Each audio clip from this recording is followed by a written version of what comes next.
But the woman's hair ultimately is seen as a very, let's say, it's a sign of beauty. That's why women spend many hundreds, if not thousands of dollars on hair treatments and things like, to make her hair look really, really nice, because it's a feature to attract people by. I did struggle a little bit with your first sentiment. You talked about how men are biologically wired a certain way. I'm very well studied in the sciences, and I think that almost becomes a fallback for certain folks to say that. Yes. And I think actually it's much more cultural than it is biological. So I might maybe think about the wording that's of that. Fine, but there are a lot of studies that have been done on this. There are people who are anti-Zionist, for example. They don't believe in the political strain of justifying the state of Israel. But they're not necessarily anti-Jewish. Sure. They're not anti-Semites. But there are anti-Semites who become anti-Zionists, and they justify anti-Semite, let's say, rhetoric by masking it to be anti-Zionist. Is there anything about Islam that you've perhaps seen or witnessed or heard that maybe, you thought, well, is this part of their religion, or what's going on there? Is there anything like that perhaps you've discovered or seen? You must have seen a lot of things, come on. Can you explain the women being covered? So in Islam, in the Quran, Allah says, tell the believing man to lower his gaze. So the first hijab or veil is placed on the man. Don't feast your eyes on women. And as a man, you know when a man is looking at a woman, automatically, some of the things that perhaps going through his head, not necessarily very respectful. In fact, many of our thoughts, we would struggle to tell our mothers or our sisters or our daughters or our wives, because that's the nature of man. That's how we're wired, okay? So the first hijab, the first, a sense of modesty is placed upon the man. And Allah links believing. In other words, if you are a true believer, lower your gaze. Don't gawp, don't stare, don't feast your eyes and think things that are inappropriate, basically. And tell the believing woman to dress modestly. So there's a responsibility placed upon both. Now, throughout all of human history, you find that women actually covered their hair. If you watch a video of England, even if a person was not particularly religious, they'd always have a scarf. That was just seen as modesty. It was seen as a modest way. It was the norm throughout all of human history. It's actually a very modern phenomena, which has become fashionable because of, pop culture and media and everything else, where actually now it's seen perfectly modest not to have your hair covered, and perhaps even dress in clothes that perhaps most of us wouldn't want our daughters to dress in. Let's put it that way, right? And it's seen perfectly okay. But in Islam, this responsibility is placed upon both the man and the woman. By the way, the man has modest dress as well. So he shouldn't wear very figure-hugging clothes. He shouldn't be showing his aura, which is from his navel to his knees. That should always remain covered, especially in public. So there are controls on both.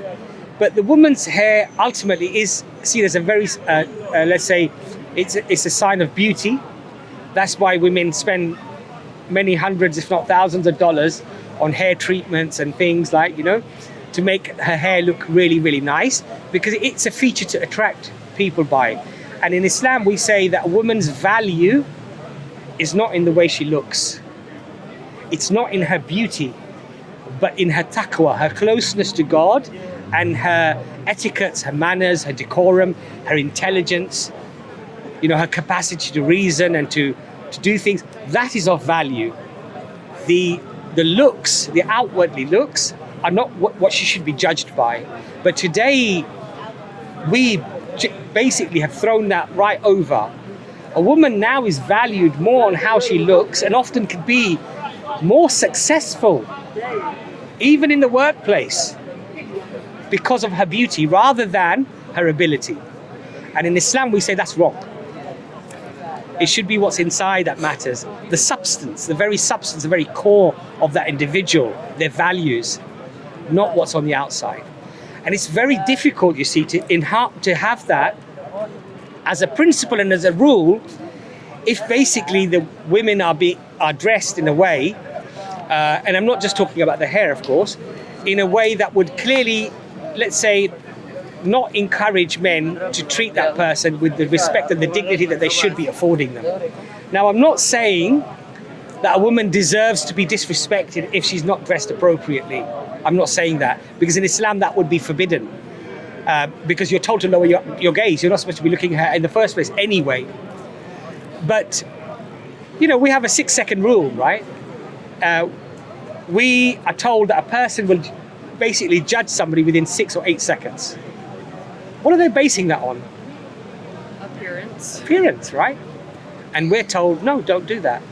Now, one of the other reasons that we're given in the Quran, that so the woman will not be harassed. She will not be molested or harassed. Now, there are actually studies done where a woman dressed in clothing that would be generally agreed upon in the West is okay, right? You know, somewhat revealing or figure hugging or whatever. And she was harassed for, I think, something like more than once every minute. She had an inappropriate comment or an inappropriate look. And that same woman, they put her hijab on and just made her dress a little bit more modestly, let's say, for argument's sake. She wasn't harassed once.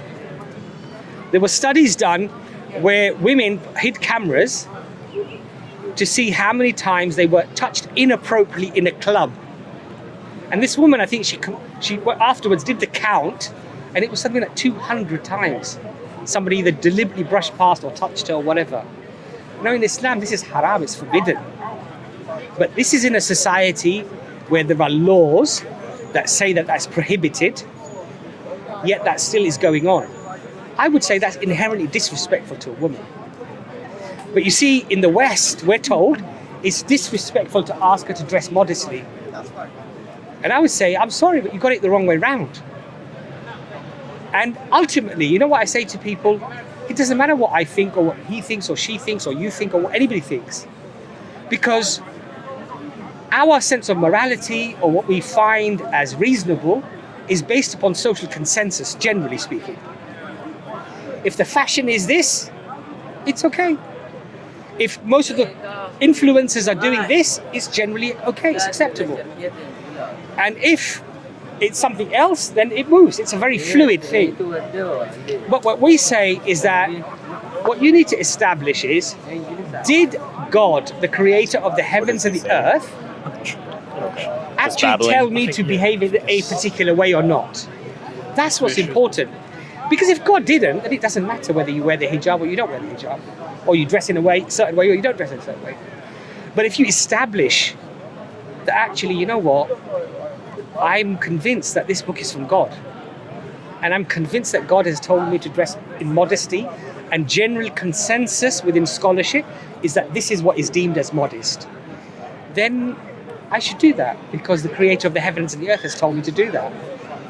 And I think for me, that's what's important. So the Muslim man is told to grow a beard. Now, it may be very unfashionable at certain times in history to have a beard, right? But I don't care. Because for me, I've established that God instructed me that all of the prophets were told to have beards. Muslim man should have a beard. Ordain a beard. So for me, it's irrelevant. I have to wake up in the morning at 4 o'clock in the morning and pray my first prayer. It's not always easy if I've slept at 2 o'clock in the morning, right? It's a hard thing to do. But I do it because I was instructed by God Almighty, the heavens and the earth, that this is ordained for you. You have to do this. So what I would say to people is that sometimes people do get caught up in the rules, let's say, of how you have to be. Like, oh, you can't eat pork, and you can't do this, and you can't do that, and I have to dress in a particular way or whatever. I would say those things are not reasons to accept or deny something. The reasons to accept or deny something is whether actually it's grounded in truth or not. Those are the reasons you should accept or deny something. My own personal sensibilities don't matter, quite frankly. Because if I was born 100 years ago, those personal sensibilities would be very different. Probably you'd all be wearing scarves. That's how it would be, because that just would be the norm, you see. And it's also very interesting. Look, if you look at any picture of Mary, the mother of Jesus, does she have her lovely hair out, all in curls and fully make-up? No, she doesn't. She always has her hair covered with that scarf. So we believe that this was something that was ordained for people before as well. This is nothing new. And in fact, Allah mentions this about fasting. So in the Quran, Allah says, fasting is prescribed for you as it was prescribed for people before you. In other words, don't worry, it's nothing new. It was given to people before as well, and you have to do it as well. And then it carries on, it says, so that you gain God yes, consciousness. Jazakallah khair, thank you. It's very important actually that you add that. So you may attain God consciousness, a connection to God. So it increases your spirituality. And the reason why it does that is because things that are ordinarily allowed to eat, to drink, to have intimate relations with your husband or your wife, during that fast period, you can't do any of that. And so what it does do is it teaches you restraint. And that level of restraint is constantly a reminder that you're doing it for the sake of Allah, you're doing it for the sake of God. So then when you're outside of the fasting month, that tends to stay with you. That sort of connection, that closeness. That if I'm going to do some evil act, if I'm going to speak to somebody rudely or swear at somebody or steal something, actually, God's watching me. God's recording everything. So I must be a good person, basically. So when you live your life, you're living your life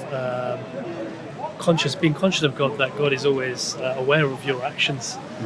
So you try to be the best person you can, essentially. So that's essentially Islam. Islam is to be good, be charitable, be good to your neighbour, respect your parents, respect have good ethics and manners.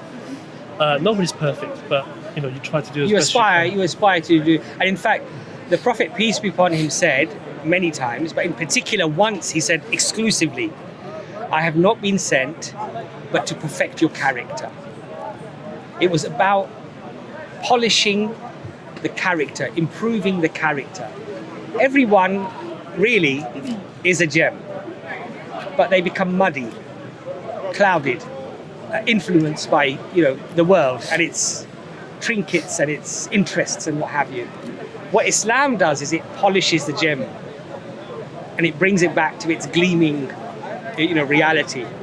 And that perfecting of character is one of the ways of perfecting and getting those facets back to where they need to be, and unclouding that gem, taking away all the dirt that the worldly life and all its stresses and strains and interests and pleasures, that basically influence that person.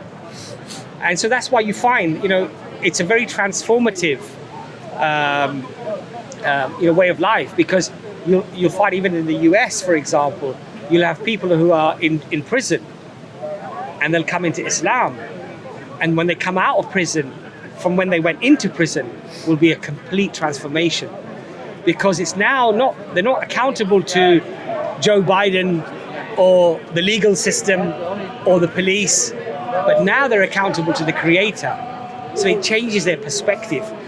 And so, it's a very, very transformative thing. But it's interesting that brother brought that up, that character and having a good character with etiquette, manners, decorum, and treating one another with kindness and with fairness and justice is very, very profound. In America, in Harvard, they wanted to put onto the wall the faculty of law, I think in the canteen, if I remember rightly, they wanted to choose 3 statements from history on justice, on the matter of law, legality.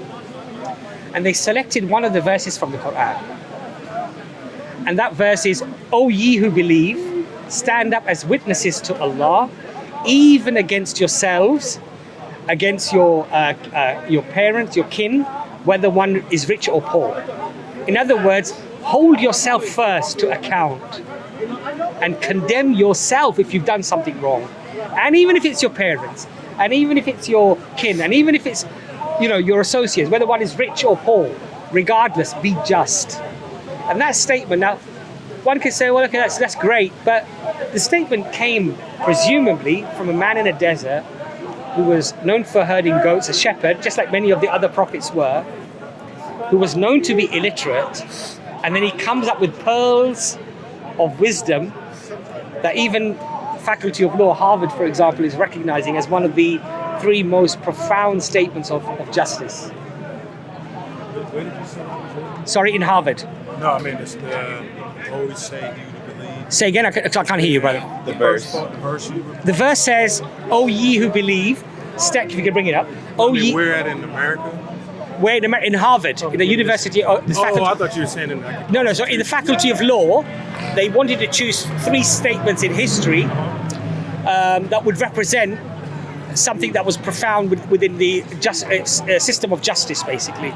And they actually chose this verse of the Quran. What verse is it? Surah An-Nisa, verse 135. Yeah. Is that all believers stand firm for justice as witnesses for Allah, even if it is against yourselves, your parents, or close relatives, be they rich or poor. Allah is the best to ensure their interests. So do not let your desires cause you. I'm going to give this back, not because of anything you said, but simply I'm remembering that I have a limited amount of space in my bags to travel back. But I appreciate your words. I did struggle a little bit with your first sentiment. You talked about how men are biologically wired a certain way. I'm very well studied in the sciences, and I think that almost becomes a fallback for certain folks to say that. Yes. And I think actually it's much more cultural than it is biological. So I might maybe think about the wording that's of that. Fine, but there are a lot of studies that have been done on this. Sure. And what the studies seem to show is that even the dynamics of entering into an intimate relationship, the dynamics are very different between a man and a woman. Right. So a man, and I don't want to be too explicit, and obviously, but a man, for example, may have a woman who may give him an opportunity there and then and be quite prepared to go for it. Sure. Yes? Most women probably wouldn't do that.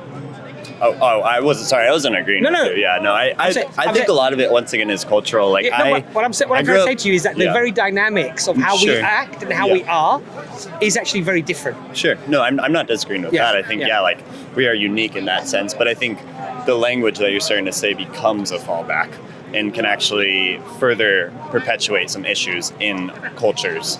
You see, the thing is, I understand where you're getting at, right? I can understand that it can become an excuse. As someone who's like very embedded in the science, I struggle with statements like that. I understand. Because I think, you know what it is? Yeah. You're very right. Some people could use that as an excuse to justify behaving in a certain way.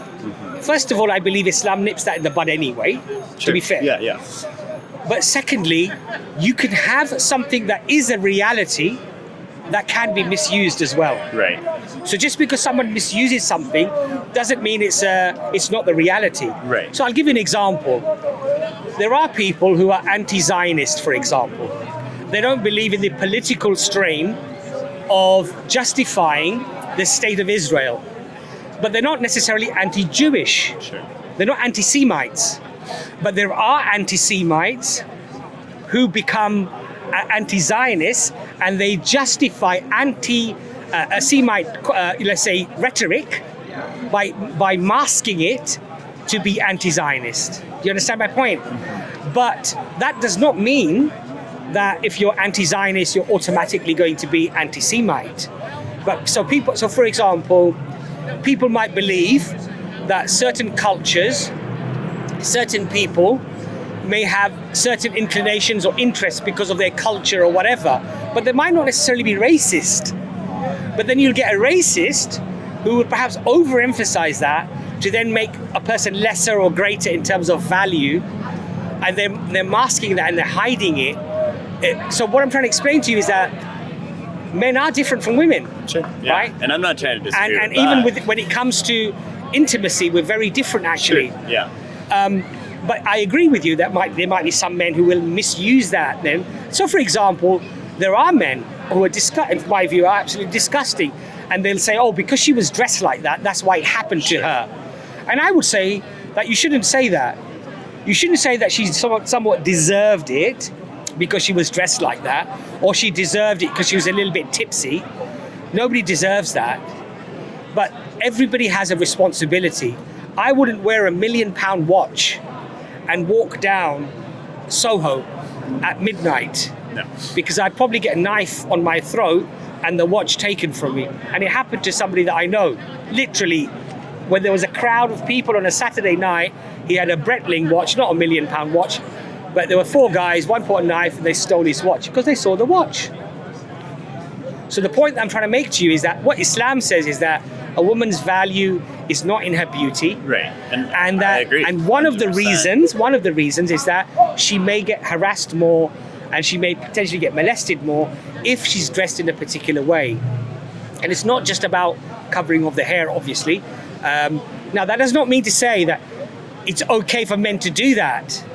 But what we have to recognize is that within every society, there are always going to be a group of people who are not going to conform to decency, and they're not going to conform to any law. And it doesn't matter how hard the law is, how much it prescribes a particular way, you're always going to get people who will break that law. They might have mental illness, they may have drug addiction, they may be alcoholics, they may have all sorts of problems, or they just might be very evil people, bad people. So what Islam does is it sets a principle and a rule that recognizes the reality of how things are, not how we would like them to be. Because I hear this all the time in the West. Women should be able to dress as they want, do what they want. If she wants to walk home at 2 o'clock in the morning from a nightclub and she's got a mini skirt on, a little bra top on, so what? That's her right. She should be able to do it. And I would say, are you mad? Are you crazy? Are you absolutely out of your mind?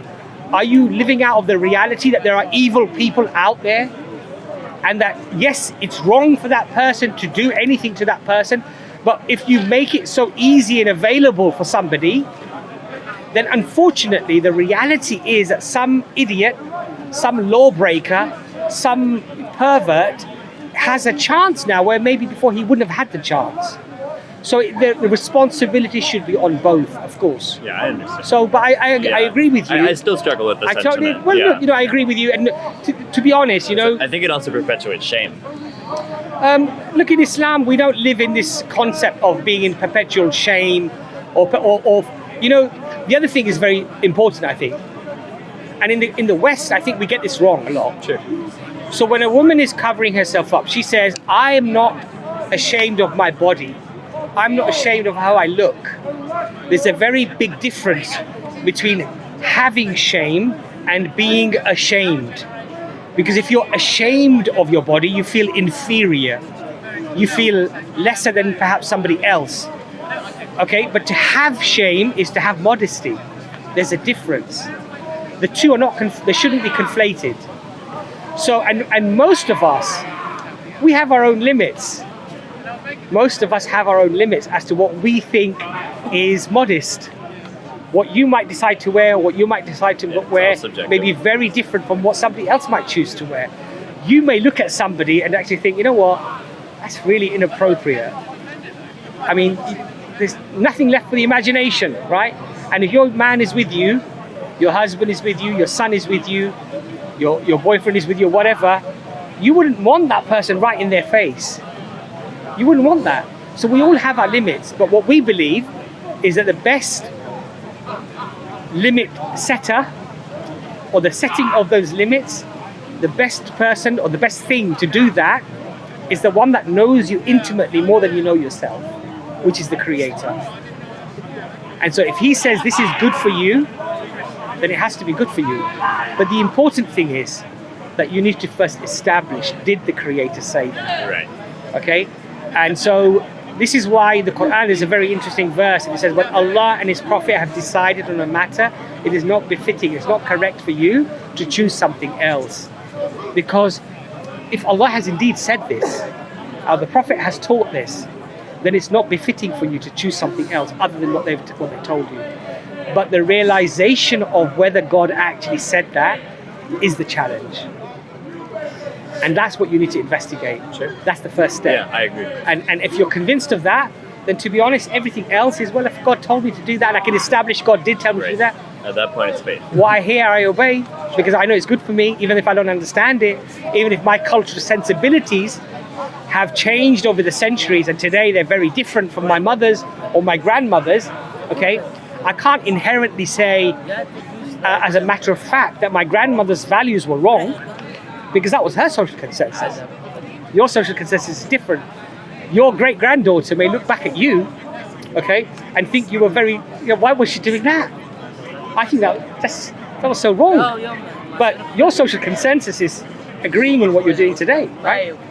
So we believe that social consensus is not what should guide our morality or what's right or wrong, but actually the creator of the heavens and the earth. Thank you for the discussion. I think that's about Sorry, time I probably for me. spoke too much. No. I mean, I have more to listen and to say about the subject. Very nice to meet you guys. Yeah, likewise. Thank you. We're not encouraged to shake sisters' hands. The reason for that is that out of respect. So it's we're not allowed to touch any woman if we're not married to her. She's not our mother, our daughter, or our sister. Beyond that, we're not permitted to touch anybody. And interestingly, just before you go, because I know you want to go now, but interestingly now in universities and colleges, lecturers are being told that when you're speaking to a student by themselves, leave the door open. Actually, this is one of the Islamic values, that a man should not be alone with a woman. You should have the door open where it should be a public, where people are walking past, it's okay. But it should not be concealed, it should be private in a shut place.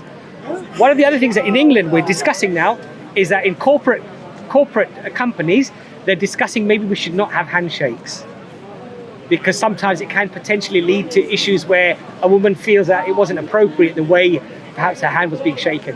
But this is something that we have been told about in the 7th century. So yeah, just something else to be. Look, you haven't got a lot of space in your luggage, but at least take that. Sure. All right. I'll meet you there. Cool. We've got a YouTube channel. Okay. If you get a chance, just give them a card. Check us out. Okay. If you would like to have a private discussion or you want to ask other questions, it doesn't have to be on camera. It doesn't have to be, it can be completely private. But we would love for you to interact if you have any other further questions. But it was a real pleasure to meet you guys. Yeah. Likewise. Thank you. Thank you. Appreciate it. And my apologies if I spoke too much. I often get told, let them come back to you, and I don't do that. So I'm really If you have any apologetic. further questions, just email us. I could email them or something. Thank you. Nice to meet you guys.